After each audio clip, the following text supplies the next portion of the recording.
Joined right now by Nadine Fallon from Great Spaces ERA in Dorchester. Nadine, thanks for stopping by. Thank you. It's great to be here.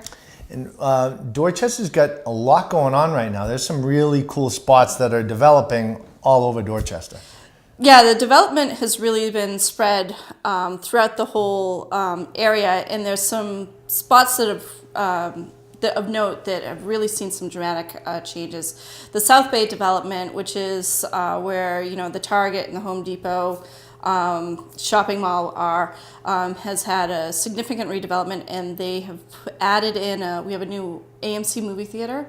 We have a JP Licks now, standalone Starbucks, and a Nike store, a whole bunch of others that I'm probably missing. But with that also is coming 400 apartment units, and then also in areas that were traditionally really industrial and filled with warehouses, we now have some of the most expensive condos in the market that are being built or have been built and sold and then have been setting price records.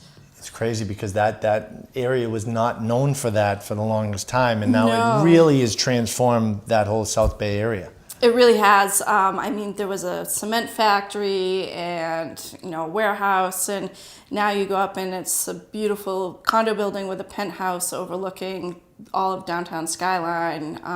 It's really kind of an interesting transformation. If you had asked me 5 years ago if this would have been a great place to purchase some land in, I would have been like, maybe not. But things have changed that quickly there. And let's not go without saying you can get to a $5 movie. Correct. $5 movies on Tuesday. That is a great take. Fantastic. Now, in regards to the market right now in Dorchester, are you seeing it change at all as we head into the end of the year? It is. All of us agents are kind of trying to figure out if this is like the seasonal slowdown that you traditionally have in the fall, or if this is something larger.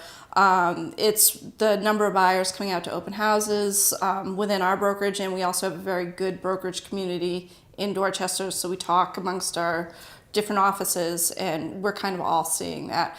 The days of waiving your home inspection contingency and your mortgage contingency seem to be maybe in the rearview mirror. We'll really know once spring comes around, but sure, that's kind of what we're looking at now. And that's not necessarily a bad thing. There's a little bit of a slowdown, but I feel like in most markets across Greater Boston area, we're moving into a healthy market. Yes, it's the only person that's really crying about it is the seller.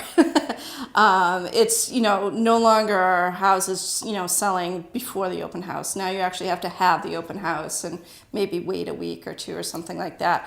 You also have to make sure that you're not being too overzealous with price and you're pricing it right. Buyers are definitely pushing back on the higher prices, and I think the market's feeling it. The inventory has doubled since 6 months ago, and the time on market has also doubled with that. So I think we're finally seeing things come back to reality a little bit, so that everybody's going to have a chance to get into the market, not people just cash and can waive contingencies and that type of thing.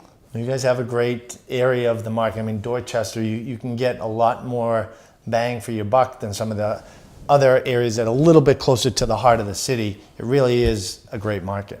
It absolutely is, and one of the things that people are kind of discovering in Dorchester is our access to the Red Line, our access to the commuter rail, access to the highway, and then we have a plethora of new restaurants and businesses that moved into the area. So the walkability is also a lot higher, and we also have it's not the Hubway bicycle, but the bicycle shares have expanded further into Dorchester as well. And so there's far more cyclists than there have been in the past. So multiple modes of transportation. And also we're one of the few areas of the city where you can still buy a house with parking. So if you have to use a car, there's that option as well too. Parking, culture, restaurants, lots of trees. Everything. Very close to the city. Great spot to be. Thanks for stopping by, Nadine. Thank you. And if you'd like to connect with Nadine directly, you can check out their website at greatspacesera.com. And we have more real estate tips just like this right here on boston.com.